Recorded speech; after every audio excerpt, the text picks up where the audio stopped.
കേരളത്തിലെ എല്ലാവർക്കും നമസ്കാരം.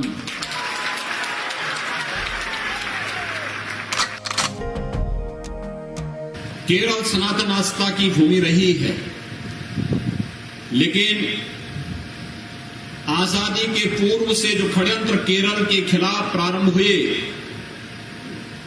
आजादी के बाद मुस्लिम लीग और कांग्रेस का गठबंधन और साथ साथ एलडीएफ ने भी उस षड्यंत्र को विश्वासघात में बदल करके केरल के विकास को बाधित किया है.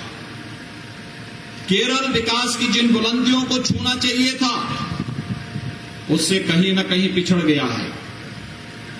आज इसका प्रमाण है कोविड प्रबंधन में केरल की सरकार की पूरी तरह विफल हो जाना.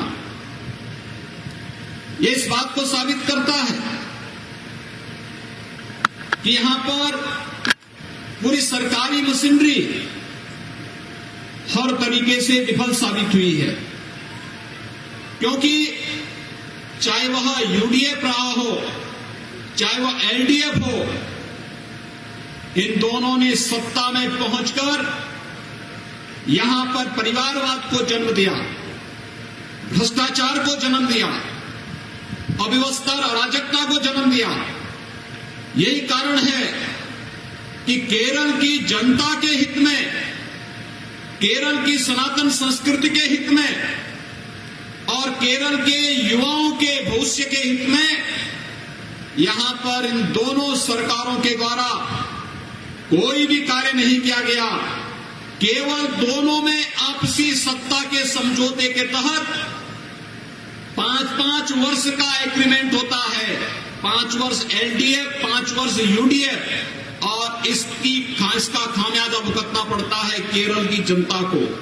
हम सब आपका आह्वान करने के लिए आए हैं कि केरल का एक ही विकल्प है, और वो विकल्प है एनडीए, बीजेपी, और उसका एलआईजी उसका एकमात्र विकल्प है. और उस विकल्प पर विश्वास करते हुए उसे सहयोग देने की आवश्यकता है. सनातन आस्था की ये भूमि लगातार केरल के वासियों के साथ विश्वासघात की भूमि बनती जा रही है. कांग्रेस और मुस्लिम लीग का जो गठबंधन है, और इसके साथ ही पीएफआई और एसडीपीएफ किस प्रकार के षड्यंत्रों में लिप्त हैं, ये किसी से छुपा हुआ नहीं है. लगातार इनकी राष्ट्र विरोधी गतिविधियां केरल को एक गंभीर संकट की ओर धकेल रही है. लेकिन यूडीएफ और एलडीएफ दोनों ने आंखों में पट्टी बांध करके इनकी हर प्रकार की राजक और अवैध गतिविधियों को पूरी छूट दे रखी है.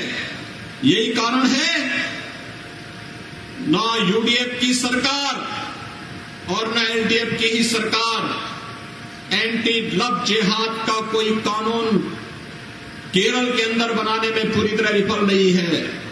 उत्तर प्रदेश के अंदर हमारी सरकार ने एंटी लव जिहाद का एक्ट बना करके आज उत्तर प्रदेश के अंदर लागू कर दिया है. आखिर ये कानून केरल के अंदर क्यों लागू नहीं हो सकता, जबकि इसमें टारगेट किया जा रहा है, टारगेट किया जा रहा है. इस सब के बावजूद 2009 में केरल हाई कोर्ट ने स्वयं भी लव जिहाद पर चिंता व्यक्त करते हुए केरल की तत्कालीन सरकार को इस बारे में निर्देशित किया था कि लव जिहाद के खिलाफ कोई प्रभावी कानून बनाए. लेकिन चूंकि इस पूरे षड्यंत्र में पीएफआई, एसडीपीआई, मुस्लिम लीग और अन्य जिहादी ताकतें इसके साथ जुड़ी हुई हैं, इसलिए अपने वोट बैंक के लिए केरल की जनता के साथ एलडीएफ और यूडीएफ धोखा दे रही हैं, धोखा कर रही हैं. आप सबको इसके बारे में अवगत कराने के लिए ही आज मैं आपके बीच में यहां पर उपस्थित हुआ हूं. केरल के अंदर एलडीएफ और यूडीएफ, इनमें प्रतिस्पर्धा विकास को लेकर के नहीं, बल्कि इनकी प्रतिस्पर्धा भ्रष्टाचार को लेकर के है। सत्ता में लूट खसोट करना, सत्ता का दुरुपयोग करना, केंद्र शासन की ओर से आने वाली विकास की योजनाओं को अपने स्वयं के हितों के लिए, अपने स्वयं के कैडर के हितों के लिए लगा देना और केरल की जनता को उन योजनाओं से वंचित करना, ये इनकी पहचान बन चुकी है। अब केरल में तो कुछ नया भी देखने को मिल रहा है। केरल के सीएम श्री पी विजयन के कार्यालय का गोल्ड की तस्करी में लिप्तता, ये तो एक शर्मनाक घटना है भारत के इतिहास की। और इसीलिए आप सबको अवगत कराने के लिए आए हैं कि केरल का हित न तो यूडीएफ कर पाएगा, न एलडीएफ कर पाएगा। केरल को विकास की बुलंदियों तक पहुंचाने के लिए, केरल के युवाओं को रोजगार देने के लिए, केरल की मातृशक्ति के सम्मान के लिए और केरल के किसानों के उत्थान के लिए, केरल के मछुआरा समुदाय की आजीविका को सुरक्षित करने के लिए केवल और केवल एनडीए एकमात्र विकल्प है। और एनडीए के साथ आप सबको जोड़ने का आह्वान करने के लिए ही आज एनडीए के प्रत्याशी के पक्ष में आप सबसे अपील करने के लिए मैं आपके बीच में यहां पर उपस्थित हुआ हूं। आज केरल की जो आवश्यकताएं हैं, यहां के युवाओं को रोजगार चाहिए,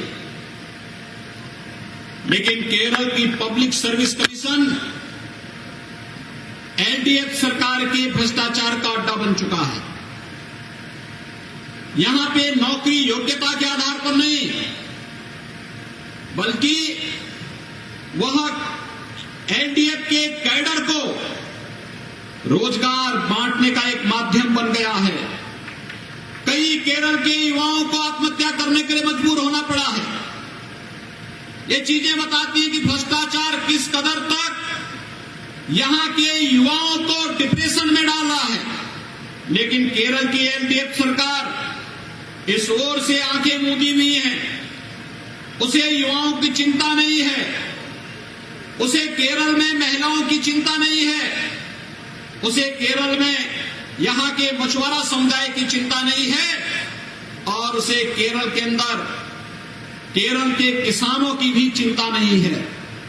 भाइयों बहनों, जो अपार संभावनाएं केरल के अंदर है, इन अपार संभावनाओं को आगे बढ़ाने का कार्य बीजेपी कर सकती है, क्योंकि बीजेपी ने प्रधानमंत्री मोदी जी के नेतृत्व में पिछले 7 वर्षों में देश के अंदर जिन प्रकार की योजनाओं को ले जाकर के लोक कल्याणकारी कार्यक्रमों को आगे बढ़ाया है, वो आप सबके सामने है।